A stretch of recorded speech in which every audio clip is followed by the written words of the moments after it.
Alright guys, welcome back to VALORANT News. Evil Geniuses have finally confirmed their full starting roster going into next season, and as we expected, Ye is a feature of that team. How will he perform this season? Returning to Evil Geniuses after a dramatic last couple of years on Cloud9, and then of course on Bleed Esports. The less said about that, potentially the better. EG though, pulling the trigger on their roster. They're getting Icy as well, former G2 man of course, who stepped in for Net last season and did a particularly solid job. How can Potter fare with this team if Ye's in a good headspace, as he seems to be? We might get back to the Ye of old. Other drama though as well on the game changer side. Leo Faria again finding himself in some hot water. Very much intrigued to your thoughts in the comments below. Hit the like button if you enjoy. Subscribe if you are new as always. I would greatly appreciate it. First of all, we have this from 2Game Esports, of course, the team that beat M80 to qualify for the VCT in the Americas for the upcoming season. They're running through a bit of a rebrand basically for the team, changing a few things around, but there's lots to say on the Brazilian scene today, especially on the game changer side. Lots of drama over the last few days, especially because Brazilian game changer has been especially good over the last couple of years, but haven't necessarily got the level of success and maybe even respect, you could argue, at the international level as you might well expect in terms of the amount of teams that are actually going to be able to go and attend. Now, we know that the way that the Americas is structured depends a bit on where you are. In Tier 1, it's just the Americas, and it includes everything, you know, Brazil, Latin America, etc., North America as well. In other scenes, it's a bit different, of course, right? So in Game Changers, you've got, you know, North America, Brazil, LATAM, they're all kind of separate regions. So to me, that changes the dynamics of the way that the things should be structured. But according to some, maybe not. So yeah, Lev talking about, of course, their new season, Comms on the team, Demon 1's on the team, they're going to play together again. That's potentially pretty exciting. But this is what Leo Faria had to say yesterday on the drama about the fact that the Brazilian game changer scene was only getting one spot again in the Valorant, you know, Game Changers World Championship, despite the fact that there was multiple good teams in the region. And the problem is that if you don't give more slots, then more than likely teams are going to start leaving, which is exactly what we've said today. So he said the following: I understand the argument to give Brazil more slots, but when we make these type of decisions, we're not just thinking about the present moment now, but the effect they'll have 5 to 10 years from now, which sounds nice on paper, but like, okay, do they really know what they're doing? When you give the best performing regions more slots, you're essentially widening the gap between regions and perpetuating the current situation. In the long term, what you get is a lopsided competition where only 1 or 2 regions are true championship contenders. Predictability makes the sport less interesting and less fun. So, hang on, let's just analyze that real quick. Now, this argument may apply if they had the same number of slots. That's, you know, I get what he's saying. It's not an outrageous take in the context. If Brazil had 3 slots and EMEA had 3 slots, then sure, if Brazil's got 3 and Europe's got 3, and you're putting Brazil up to 4 and taking Europe down to 2, then sure, I get the argument that you're perpetuating the advantage of a current region and making it more difficult for other regions to catch up.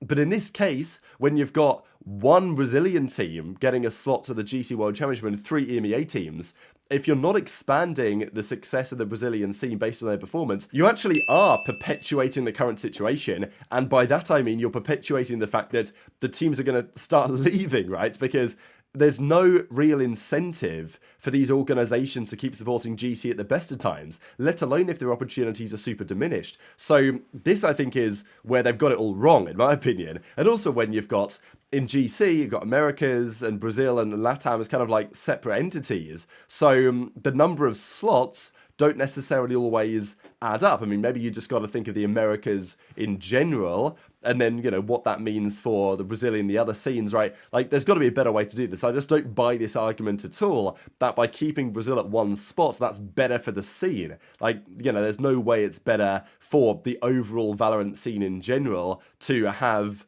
lots of talented Brazilian players as there are in the region to get sacrificed, basically, because their organization's no longer going to support them because Riot will not expand their spots. So then he goes on to say, one of the things that makes Valorant special is the fact that it's such a global sport and anyone can win. That's true in the main circuit. There's no reason it can't be true in GC as well. We're not there yet. The scene is certainly more developed in the West than it is in the East today. I firmly believe we can get there. That said, we're not going to have a competition with 5 teams from Americas and 2 from EMEA. Those 2 territories have a comparable number of teams and pros, and that'd be an imbalance, which, you know, I get it, but if you're gonna speak like that, then maybe just make it the Americas in GC rather than make it North America, Brazil, Latin America, because it makes, muddies the water, it makes things much more complicated. So I think this is just a disaster, to be honest. And this is what we have here. So shortly after this statement from Leo saying, oh, no, it's actually fine, and you guys don't understand, well, let's see what Riot think about this, because Loud, who have obviously been a massive organisation for Valorant esports in general, won the World Championship a couple of years ago,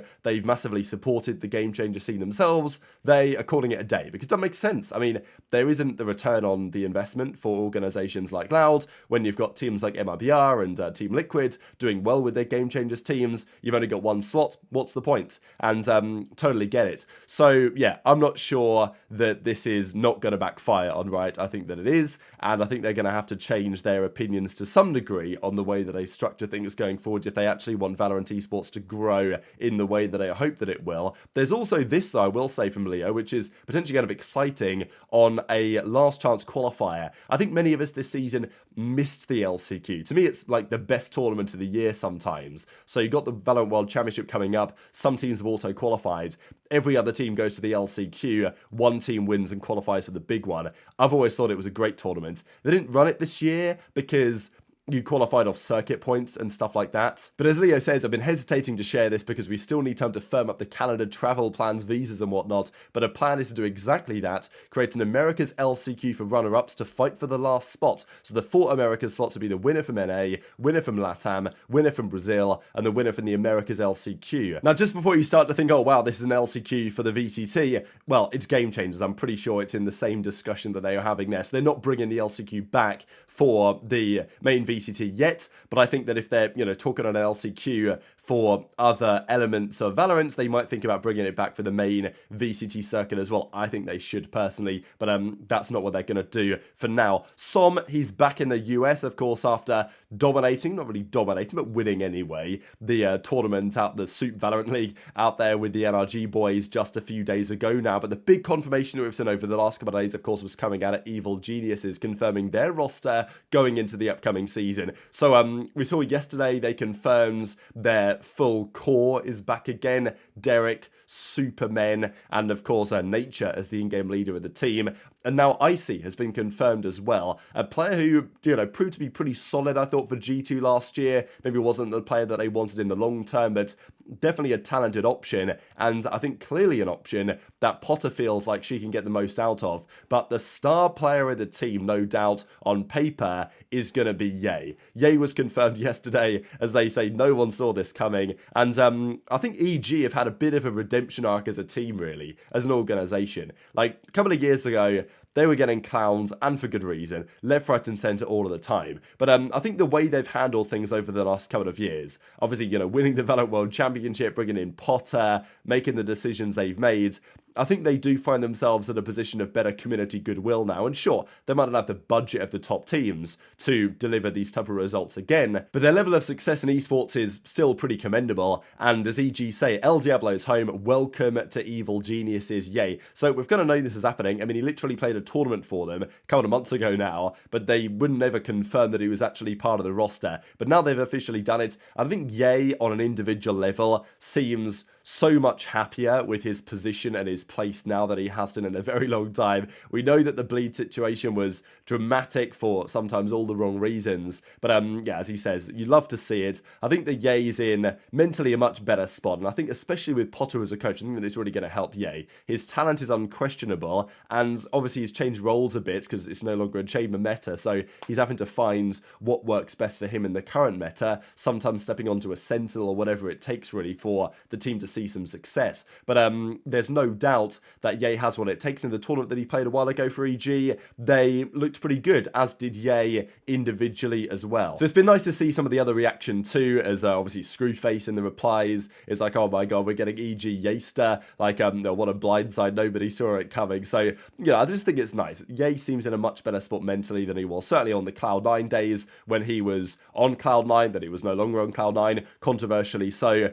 And then of course heading over over to Bleed Esports, which was arguably an absolute shambles pretty much from start to finish over there. But Ye did probably make something of a bag. So, you know, it's not worked out too badly, assuming Ye can come back and be the best version of himself yet again as he was back on Optic a couple of years ago. Then Optic never made it to franchising. The rest, of course, is history since then. Maybe this is Ye's chance, because you look at the core roster, he's going to be set up for success on this team. They've got some talent there, but Ye's going to be the man expected to be delivering the big numbers. And, you know, it wouldn't be a surprise if he actually goes on to do exactly that. But very much interested in your thoughts on all of this stuff in the comment section below. Hit the like button if you enjoyed. Subscribe if you're new. Take care.